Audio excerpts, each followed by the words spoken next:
그동안 우리는 매 주일마다 기도라고 하는 주제의 말씀을 나누었습니다. 오늘은 그 마지막 시간입니다. 여러분, 교회의 힘은 어디에서 오겠습니까?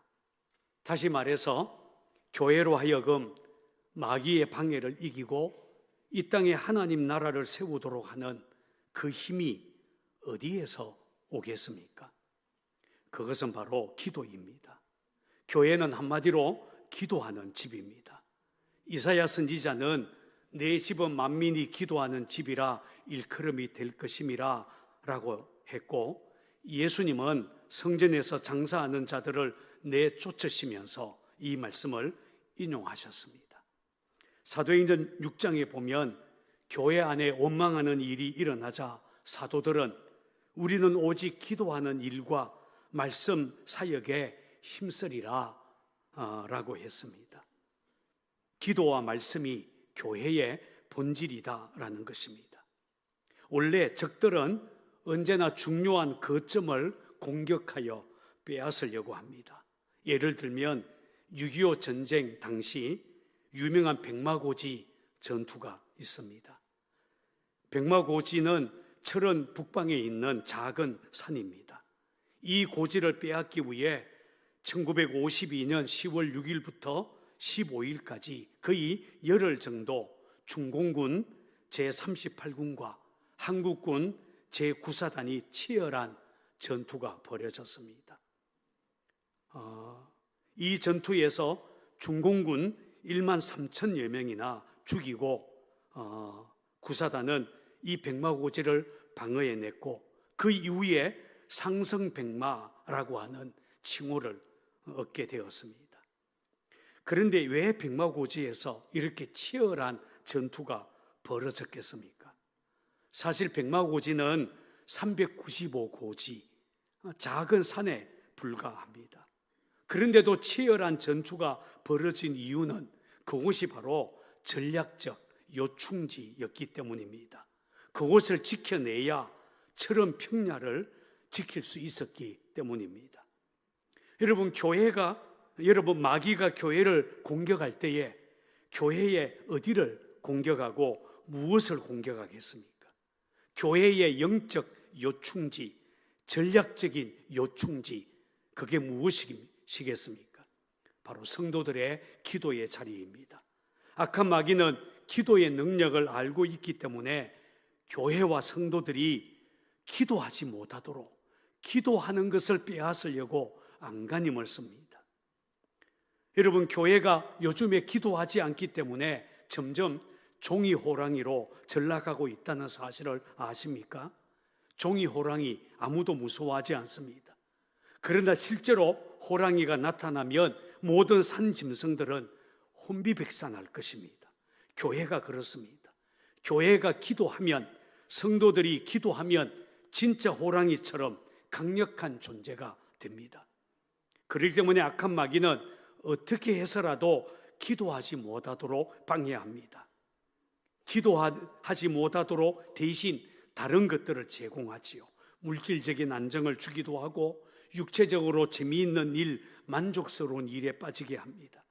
그러나 속아서는 안 됩니다. 우리는 아무리 바빠도 기도해야 되고, 피곤해도 새벽에 일어나야 하고, 집안이 평안해도, 돈 잘 벌어도, 우리 자녀들 잘 되어도 그래도 기도해야 합니다. 왜냐하면 기도를 대신할 것 아무것도 없기 때문입니다. 애틀랜타 제1침례교회 찰스 스탠리 목사님은 기도 응답의 비밀이라는 책에서 이런 말을 했습니다. 한때 저는 기도를 시작하면 잠에 빠져들곤 했습니다. 저는 이것을 극복하기 위해 제가 할 수 있는 모든 방법을 동원했지만 헛수고였습니다. 잠을 작게 자고 공부하는 데는 전혀 문제가 없었는데 이상하게 기도만 하면 10분을 넘기지 못하고 잠에 빠져들었습니다. 저는 이 문제로 1년을 실험을 했습니다. 그러자 주님이 문제의 원인을 보여주셨습니다. 사단이 가장 싫어하는 것이 기도요. 사단이 저희의 기도를 방해하기 위해 잠이라는 교묘한 공격 수단을 사용한다는 것이었습니다. 사단에겐 기도만큼 위협적인 것이 없습니다. 진정한 영적 전투는 우리가 무릎을 꿇을 때 시작된다는 것 사단이 잘 알고 있기에 필사적으로 우리의 기도 생활을 방해합니다. 그러므로 여러분, 너무 바쁘게 살고 있다거나 급한 일이 생겨서 기도하지 못하게 된다거나 너무 피곤해서 기도하려고 하면 졸게 된다면 혹시 사단이 지금 방해하고 있는 것이 아닌가 잘 살펴봐야 합니다. 어떤 사람은 기도가 낡은 방식이다 라고 생각합니다. 그렇지 않습니다. 기도는 옛것, 옛날 방식, 옛날 교인들이나 하는 것, 그런 게 아니라 원래 기도는 교회의 근본이요 본질입니다. 그러므로 누가 뭐라고 해도 성도들은 기도를 회복해야 합니다. 여러분, 왜 기도를 회복하는 것이 그토록 중요하겠습니까? 그것은 성도들의 영성을 회복하는 길이 바로 기도이기 때문입니다. 영성이란 우리 그리스도인의 영적 상태, 곧 하나님과의 관계를 말하는 것입니다. 영성이 깊다, 이 말은 하나님과의 관계가 깊다라는 뜻입니다. 영성이 강력하다, 이 말은 하나님과의 관계가 끈끈하기 때문에 어떤 시험에도 흔들리지 않는다라는 말입니다. 영성의 회복, 기도로부터 시작됩니다. 기도는 유익하다라는 정도가 아니라 영적 생존권을 지키는 일입니다. 우리 영이 살고 죽는 일이 기도에 달려 있습니다. 기도 쉬는 것은 부족한 게 아니라 영적인 실패입니다. 그런 의미에서 여러분, 우리의 영적 생명을 지키기 위해 기도에 힘써야 할 것입니다. 여러분, 우리 사람에겐 가장 중요한 것이 호흡이지 않겠습니까? 호흡을 통하여서 사람은 생명을 유지합니다. 에너지를 충전하기도 하죠. 유산소 운동의 중요성은 신선한 공기를 얻는 것입니다. 마찬가지로 기도가 영적 호흡입니다. 고갈된 영적 에너지를 다시 채우는 방법이 기도입니다. 우리가 기도할 때 성령님이 우리에게 임하십니다. 기도를 하면 할수록 성령님께서 우리의 몸과 삶의 모든 부분에 힘을 불어넣어 주십니다. 그렇게 되면 영적으로 건강해질 수 있고 영적인 기능도 회복될 수 있습니다. 영적인 에너지, 아무 일 하지 않아도 자연적으로 소모되는 소모품과 같습니다.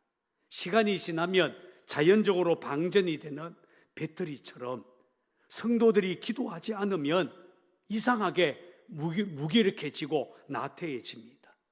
그리고 그 증상을 느끼지 못하다가 거의 바닥이 날 무렵 뭔가 잘못되어 가고 있다라는 것을 느끼게 됩니다. 영적 에너지, 우리의 기도를 통해 채워집니다. 어떤 분이 이런 말을 했습니다. 지금의 한국 교회는 외형적으로는 화려하지만 내부적으로는 심각한 영양실조에 걸린 상황이다. 복음의 열정 시들어지고 근원적인 에너지 상실되어지고 있다. 왜 그렇게 되었을까요? 기도가 약해졌기 때문입니다. 교회마다 기도의 불이 꺼져가고 있습니다. 기도의 자리가 텅텅 비어갑니다. 기도 시간이 줄어간다는 말입니다. 기도하더라도 오래 기도하지 못합니다. 간절함 없이 그저 냉랭한 기도만을 합니다. 기도 제목은 태산처럼 많은데 실제로 기도 시간은 10분도 채 넘기지 못합니다. 성경은 내게 부르짖으라 라고 말씀하셨는데 실제로 소리내어 기도하지 못합니다. 눈물로 통곡하며 기도하면 문제가 해결된다는 거 알고 있는데도 우리 눈에서는 도무지 눈물이 흐르지 않고 있습니다. 아무리 교회 오래 다녀도 기도하지 않으면 영적 능력 없습니다. 기도해야 하나님의 능력이 우리에게 부어집니다. 기도, 하나님이 우리 성도들에게 주신 최고의 선물입니다. 종교개혁자 칼빈은 기도는 하나님과 우리를 연결하는 통로다라고 말했습니다. 그리고 하나님은 우리에게 엄청난 선물을 주셨는데 그 선물을 누리는 사람들 흔치 않다라고 말했습니다. 노만 빈센트 필 박사의 책에서 이런 글을 읽은 적이 있습니다. 인생, 라이프라는 말에는 if, 만약이 들어있다. 인생, 라이프에서 앞에 L자와 뒤에 끝에 E자를 떼어버리면 인생에는 if만 남게 된다. 우리 인생 if, 만약으로 가득 차 있다. 불확실한 것, 아직 이루어지지 않은 것 또는 어떤 후회로 가득한 것이 우리 인생이다. 생각해 보라. 만약 당신의 인생이 실패한다면 어떻게 하겠냐? 만약 당신이 실직한다면 그 다음은 어떻게 되겠냐? 만약 당신이 건강을 잃는다면 어떻게 하겠느냐? 그러니 기도해야 한다. 여러분, 그렇습니다. 기도하지 않는 인생은 불확실합니다. if만 남는 인생이 될 것입니다. 그러나 어떤 일을 만나더라도 기도하면 우리 인생은 하나님의 은혜로 채워지게 될 것입니다. 오늘 우리가 읽은 본문에 보면 사도 바울은 데살로니가 교회 성도들에게 보낸 편지에서 매우 짤막한 말로 쉬지 말고 기도하라 라고 명령했습니다. 오늘 성경 봉독 한 절만 하니까 우리가 술렁거렸어요. 그러나 너무 강력한 말씀입니다. 누구나 기도하겠지만 당시 데살로니가 교회 성도들은 쉬지 말고 기도해야 한다. 바울은 그렇게 명령했습니다. 여기서 우리의 눈길을 끄는 것이 쉬지 말고라는 단어입니다. 한번 따라서 해볼까요? 쉬지 말고. 어떤 사람은 이 말씀을 글자 그대로 이해하고서는 아니, 한시도 쉬지 말고 기도만 하라는 말씀인가? 어떻게 사람이 아무것도 안 하고 기도만 할 수 있어? 말도 안 돼. 이렇게 오해하기도 합니다. 그러나 그렇지 않습니다. 여기서 쉬지 말고로 번역된 헬라어는 아디알레 입토스라고 하는 단어입니다. 그것은 밑바닥 끝에 이르도록 멈추지 말라라는 뜻입니다. 말하자면 중간에 멈추지 말고 끝까지 이르도록 해라 라는 말입니다. 그러니 이 말을 깊이 생각해 보면 우리가 하루를 사는 동안 하루 온종일 무엇을 하든지 우리의 마음은 지속적으로 하나님을 의식하며 살아야 한다라는 뜻입니다. 아침에 눈을 떠서 밤에 잠이 들 때까지 우리는 하나님을 의식하는 마음으로 살아가는 것, 기도하는 마음이 계속 이어지도록 하는 것, 이것이 바로 쉬지 않고 기도하는 것입니다. 그런데 오늘 우리 그리스도인들 가운데는 기도를 쉬고 있는 사람들이 매우 많습니다. 왜 기도를 쉴까요? 물어봤습니다. 권사님, 왜 요즘에는 기도하러 안 나와요? 새벽기도 왜 빠져요? 그러자 이런 얘기를 합니다. 열심히 오랫동안 기도를 했는데도 하나님이 응답해 주지 않는 것 같아서 힘이 빠져서 그래요. 낙심했다는 말이에요. 그런데 성경에 보면 예수님은 우리가 기도하다가 낙심할 것을 알고 계셨습니다. 그래서 한 비유를 들어서 낙심해서는 안 되고 항상 기도해야 될 것에 대해서 말씀해 주셨습니다. 어떤 마을에 하나님을 두려워하지 않고 사람들을 무시하는 재판관이 있었다. 그 마을에 가부가 한 명 있었다. 그는 재판장을 찾아가서 말하였다. 내 원수를 갚아 주십시오. 그 재판관은 한동안 그의 간청을 들어주려고 하지 않았다. 그러나 얼마 후에 속으로 중얼거렸다.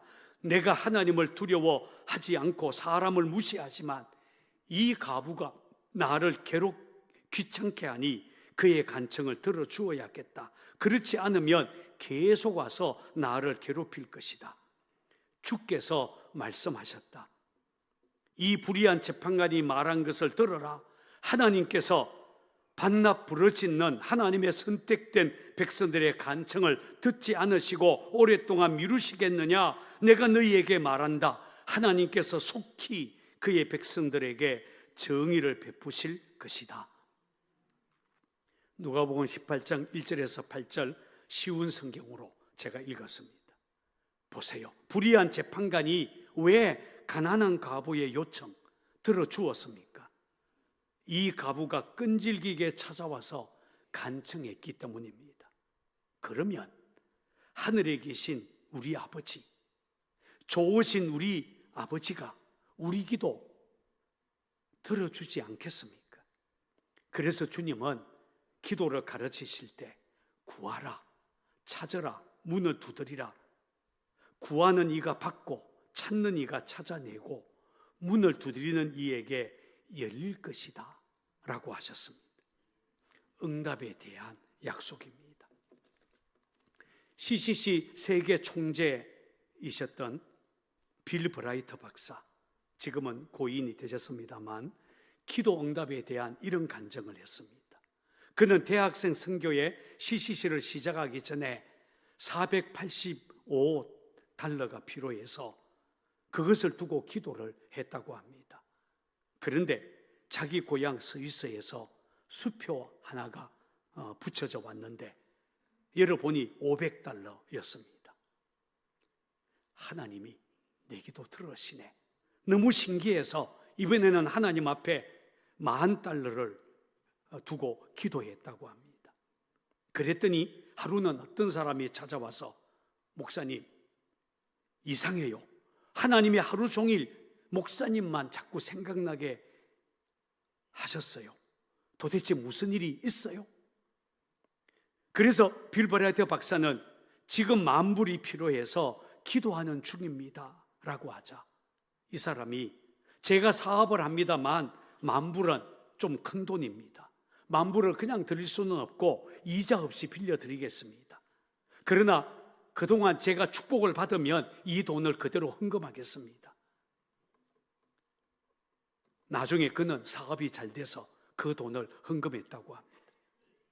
빌 브라이트 박사님은 너무 재미있어서 이번에는 큰 전도 집회 계획을 세워놓고 110만 달러를 놓고 기도를 시작했습니다. 그러자 버드 밀러라는 사람이 갑자기 사무실을 방문해서 혹시 제가 도와줄 일이 있을까요? 라고 물었다고 합니다. 빌 브라이트 박사가 전도 집회 계획을 말하자 그는 이렇게 말했습니다. 하나님은 참 이상하고 놀라운 분이시네요. 최근에 제가 제 사업을 정리하게 되었는데 그 정도 제가 도와드릴 수 있습니다. 그리고는 110만 달러를 헌금했다고 합니다. 빌 브라이트 박사님은 이 경험을 통해 이렇게 말을 했습니다. 우리가 믿음을 가지고 구하면 하나님께로부터 얻게 된다. 한번 받게 되면 재미가 나서 더 큰 것을 구하고 그 다음에는 더 큰 믿음으로 기도하여 더 큰 것을 얻게 된다. 이런 경험이 자꾸만 쌓이게 되면 신앙생활만큼 재미있고 기쁘고 감사가 넘치는 것이 없다는 것을 알게 될 것이다. 그렇습니다. 하나님이 내 기도 들으시고 응답하시는 것 우리의 삶에서 경험해 보시기 바랍니다. 그걸 위해서라도 기도의 자리에 나와야 됩니다. 자, 그러면 쉬지 않고 기도하는 구체적인 방법이 무엇이겠습니까? 간단합니다. 매 순간 주님 바라보고 모든 것 기도 제목으로 삼으면 됩니다. 사도 바울은 아무것도 염려하지 말고 다만 모든 일에 기도와 간구로 너희 구할 것을 감사함으로 하나님께 아뢰라 라고 했습니다. 모든 염려, 모든 걱정거리 다 하나님께 아뢰라는 것입니다. 여러분, 이 말씀만 두고 본다면 걱정거리 많고 염려거리 많은 사람들은 오히려 쉬지 않고 기도할 가능성이 훨씬 많습니다. 왜냐하면 그 많은 걱정거리, 검심거리들을 다 뭐로 바꾸면 되죠? 기도 제목으로 바꾸기만 하면 됩니다. 걱정이 생기면 그 걱정거리 하나님께 맡기라는 것입니다. 걱정거리가 생기면 기도하라는 신호음이구나, 그렇게 생각하라는 것입니다. 사실 매일 기도는 오래전부터 있었던 성경의 거룩한 습관입니다. 우리 믿음의 선배들은 쉬지 않고 기도하기 위해 매일 기도를 지속해 왔습니다. 아브라함은 상수리 나무 아래에서 늘 기도했고, 다윗은 아침마다 기도했습니다. 다니엘은 하루 3번 기도했고, 신약 성경에 보면 베드로와 요한은 제9시 기도 시간에 성전에 올라갔다라는 표현이 나옵니다. 그것은 하루에 3번 기도했다는 말입니다. 백부장 고넬료도 하루에 3번 기도했습니다. 중세시대 그리스도인들 역시 매일매일 기도했습니다. 캐톨릭에서는 그것을 성무일도, 데일리 오피서라는 말로 표현했습니다. 종교개혁 시절 영국의 캔터베리 대주교인 토마스 크랜머는 프로테스탄트 성무일도를 만들었습니다. 하루에 2차례 아침과 저녁에 기도하도록 했습니다. 종교개혁자 마틴 루터도 하루에 2번 기도하기를 권했고, 존 칼빈은 거기에다가 하루에 3번 식사 기도를 포함시켜서 하루에 5번 기도하라라고 가르쳤습니다. 우리 한국 교회는 새벽 기도가 바로 매일 기도였습니다. 팀 켈러 목사님이 쓴 기도라는 책에 보면 종교개혁자들이 어떻게 매일 기도를 해왔는지에 대한 설명이 나옵니다. 매일 기도를 그들은 이렇게 했다고 합니다. 제일 먼저 한 것이 마음 잡기입니다. 하나님의 임재를 구하는 기도를 하거나 찬송을 부릅니다. 시간적으로 따진다면 2분 정도입니다. 2번째는 하나님의 말씀을 읽습니다. 하루에 1장 혹은 석 장에서 5장 정도 읽습니다. 하루에 1장 읽으면 3년이면 성경을 통독할 수 있고, 하루에 석 장 내지 5장을 읽으면 1년에 성경 전부를 읽을 수 있습니다. 그리고 3번째는 읽은 말씀을 붙들고 기도했다고 합니다. 바로 말씀 기도입니다. 4번째는 자유기도, 자유롭게 기도했는데 내 속마음을 주님께 쏟아놓는 시간입니다. 이때 죄를 고백하거나 강구하는 기도를 드렸습니다. 맨 마지막은 관상입니다. 여기서 관상이란 볼관, 생각상입니다. 그러니까 하나님을 바라보면서 생각하는 것입니다. 조나단 에드워저 목사님의 말에 따르면 관상 기도란 하나님이 거룩하심을 알고 그 사실을 마음으로 감지하는 시간, 마음으로 목격하고 맛보는 시간이 관상 기도다, 이렇게 설명했습니다.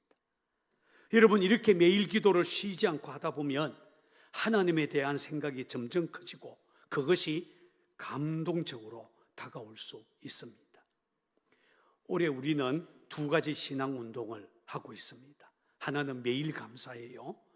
감사 제목 5가지를 감사 노트에 기록하는 것입니다. 이렇게 매일 감사를 훈련하다 보면 하나님이 내 주위에서 항상 일하고 계신다는 것 알 수 있습니다. 다른 하나는 매일 기도입니다. 성경의 거룩한 습관처럼 우리 교회는 매일 저녁 10시가 상곡교회 성도들이 함께 기도하는 시간입니다. 매주일 주보에 매일 기도 제목을 카드로 만들어 드리고 있습니다. 이렇게 매일매일 기도하다 보면 하나님과 동행하는 삶, 그리고 하나님의 응답을 경험할 것입니다. 특히 다음 주간부터는 사순절 특별 새벽 기도회가 시작됩니다. 제가 거의 한 달 동안 사순절 특세를 강구했고 나의 다짐서 써내세요 부탁했는데 끈질기게 안 내는 분들이 있어요. 나는 새벽기도 그딴 거 못해. 상곡교에 내가 나온 지 얼마 되지 않았는데 나는 아침에 회사에 출근해야 돼.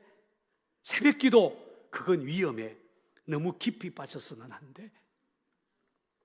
그럴듯한 핑계로 사순절 특별 새벽기도회를 피하려고만 해요.